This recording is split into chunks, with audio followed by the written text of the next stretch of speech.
This is Mike Dierks, Regional Missionary Coordinator of Presbytery of Ohio, and I'm meeting with Reverend Matthew Patton, the pastor at Covenant OPC in Vandalia, Ohio. Greetings and welcome, and thank you for your time. Yeah, glad to be here. And just a quick note, a pastor at Covenant OPC. Oh, that is true. You are a co-pastor there. That's so right. I apologize for that, but that's okay. So we're going to talk today about the mother-daughter church plants and how, lessons learned, things you've learned as you've been involved in this there with you and Brad and the session. And so what would you say are some of the key factors in planting a daughter church? Yeah, great question. There's a lot of things that go into it. Certainly one key part is a church that has a vision for this. And so even before you start the church planting, you have to spend time cultivating a sense of how God could really use those efforts, because it will require sacrifice. And so you really want to have people who are willingly making that sacrifice. It's something that they want.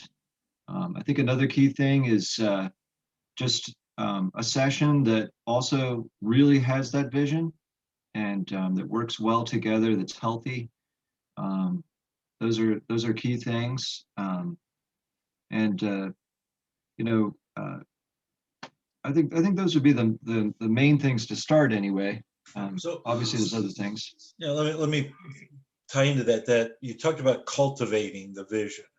Give Right. some examples of how you might cultivate a vision.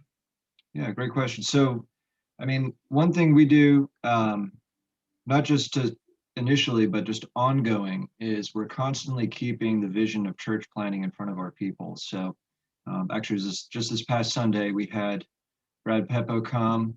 He preached for us and led worship, and then also in Sunday school gave an update on what God is doing through the church plant in Dayton, and actually broader as well, some of the things God's doing in Wilmington, and just reminding them even before he got into the details of the update, like, here's why we're doing this.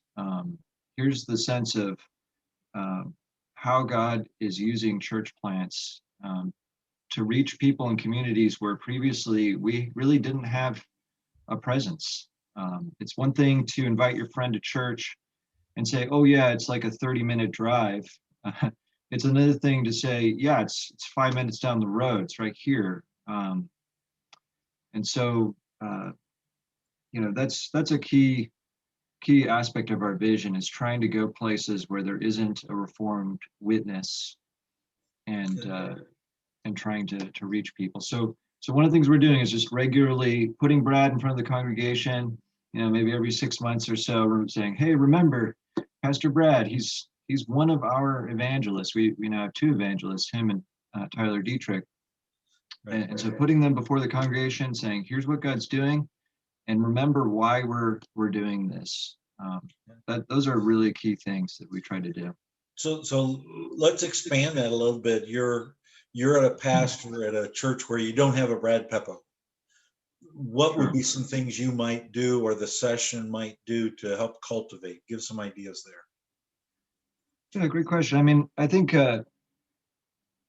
one thing that is critical is just beginning prayerfully and asking, God, is this a great work that you want us to undertake as a congregation? And really having the session begin just laying before God, like, we want to see new churches come about in our area. We want to see people coming to know Christ.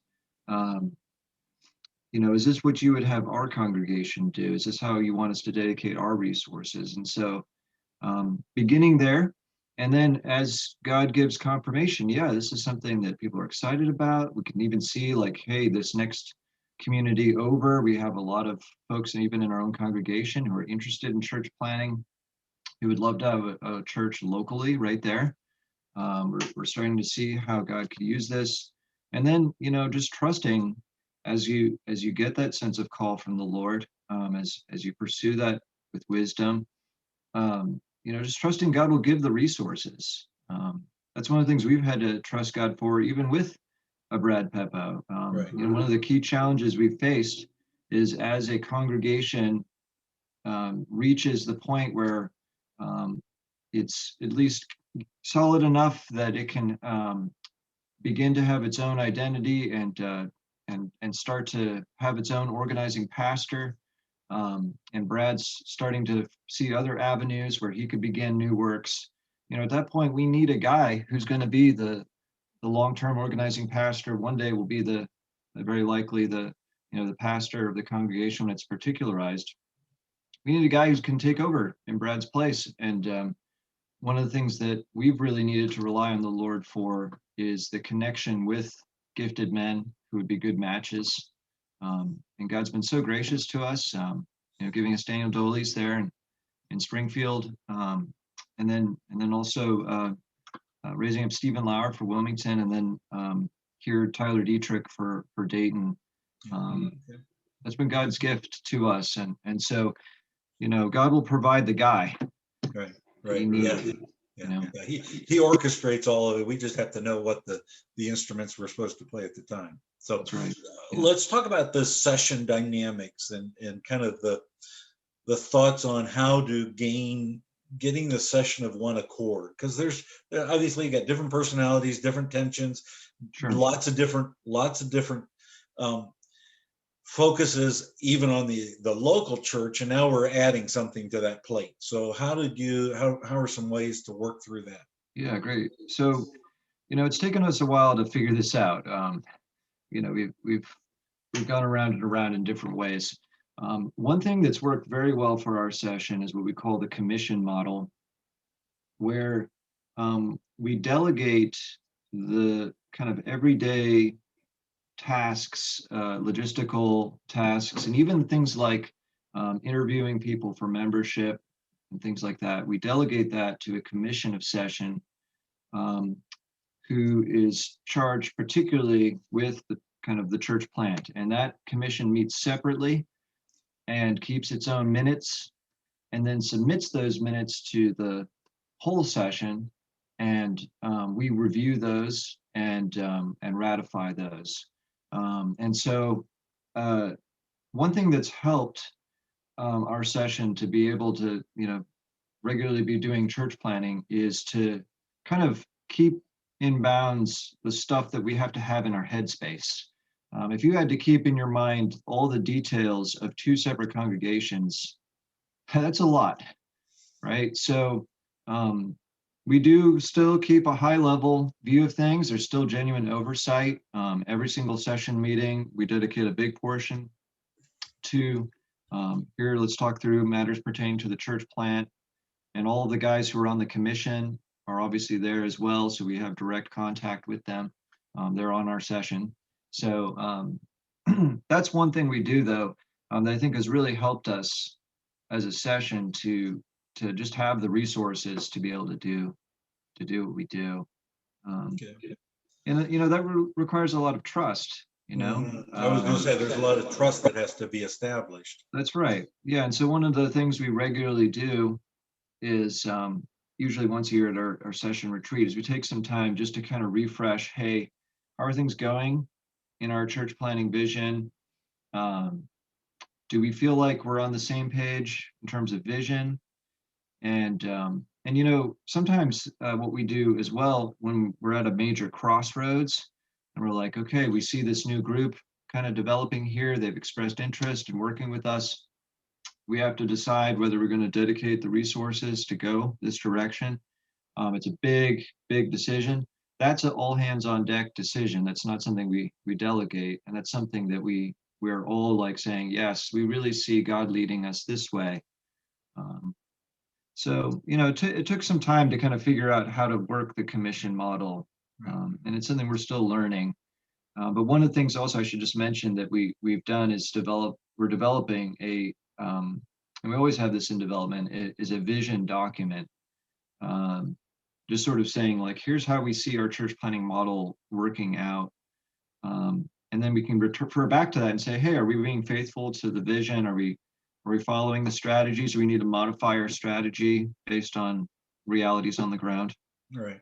Good, good. We use that delegated or that commission model when we were planting the Knox Church in Mount Vernon, and found that, yeah, it did help facilitate the session being aware without having everybody having to roll up their sleeves and get deep into it.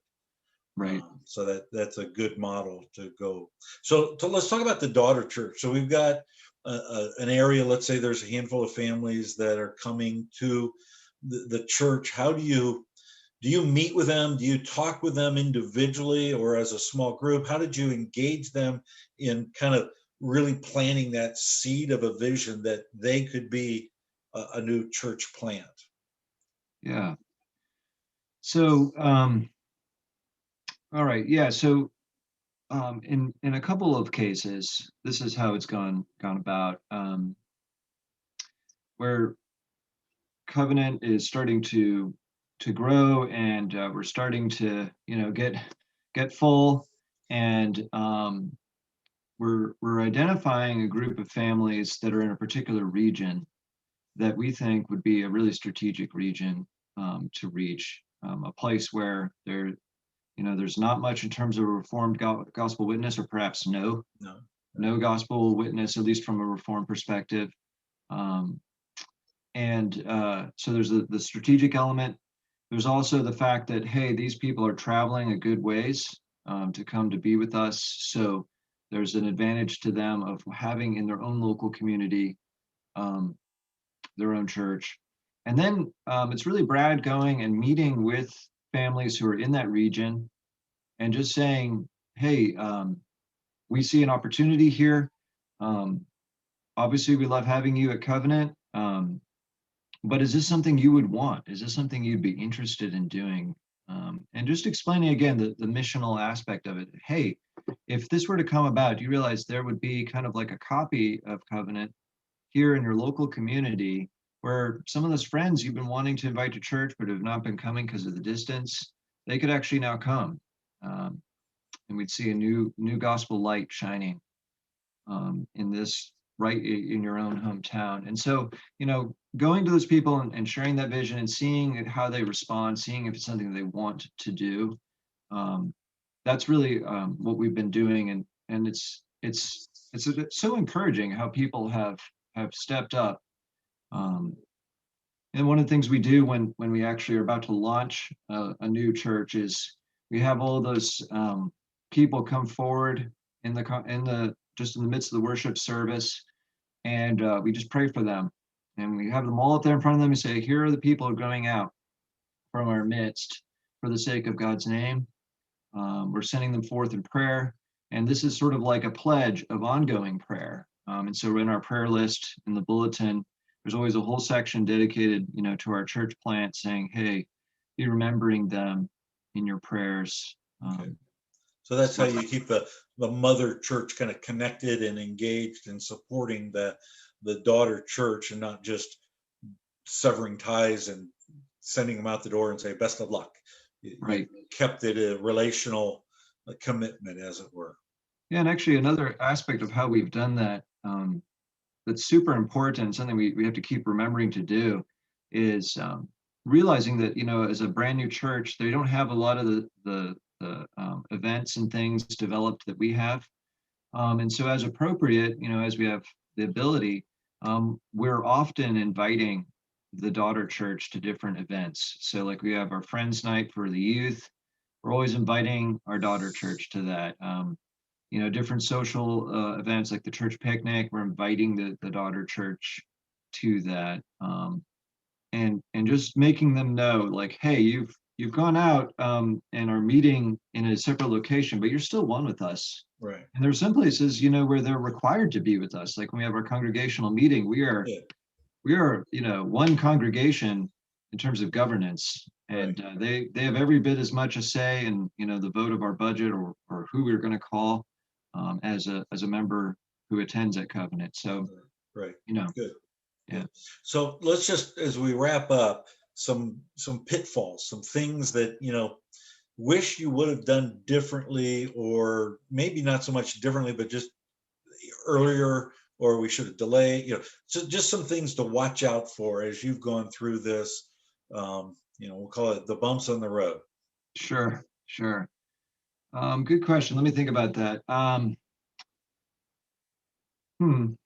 I think one of the things is just the importance of keeping good communication. It's just like with a kind of husband and wife team, right? When you slack off on that, there can be misunderstandings that aren't real differences. It's just plain you just need to talk more. Yeah. So keeping in good communication, especially between the church planters and the session, making sure that the church planners feel understood, that we understand as a session the situation on the ground, but then also session members making sure they feel in the loop when there's a very important decision that needs to be made, like, hey, we're switching meeting places. Um, there's a lot of thought and vision that needs to go into that, right? So Yes. um, just always wanting to keep people feeling like they're sufficiently in the loop on things has been a challenge and something we need to keep improving at. Okay. Yeah. And Yeah, that's the case almost in anything, but probably yeah, more so when you've taken on an endeavor such as church planning. Communication becomes even that much more critical in bringing that about. All right. Well, let's wrap this up with this last question. Role of prayer. Tell us how you integrate prayer into, from the beginning to the supporting, even if you think back to the launching of Living Water, yeah. some of the things that you guys did around prayer, because you and I both know that's the foundation for some kind of success in church planting. That's right. It's really been brought home to me in new and fresh ways just how vital prayer is, and how, if God were to say to you, be it done to you according to your prayers, like, would that be a good thing? Yeah. Like, have you actually been praying big prayers? And I think, really, from the very beginning, we're praying about, should we even do this? Like, we don't want this to be our idea. We want this to be God's vision that we're carrying out. Um, Praying about just trusting to the Lord things like finances and finding the right people and all of that. Um, that's absolutely critical. Praying about crossroads. You've got this church plant, and all of a sudden, a key family that is super important to the work, their job makes it so they have to move somewhere else. Just entrusting that to prayer, like not responding fearfully to that, but actually saying, God, we know you're sovereign over this. You brought this about, and we can trust you. Um, and like I said too, just regularly praying as a congregation for the church plant. One of the things we do, we have a prayer rotation of different facets of the church that we pray for on a weekly basis, focusing on a different thing. And the church plant is always part of that rotation, and just sort of helping people to say, hey, this is our church. This is part of the mission of our church. And just if I could add one other thing, I think one thing that's just been a real encouragement is that people can actually be participants in the furtherance of that church plant without having to dedicate long term to, say, being there.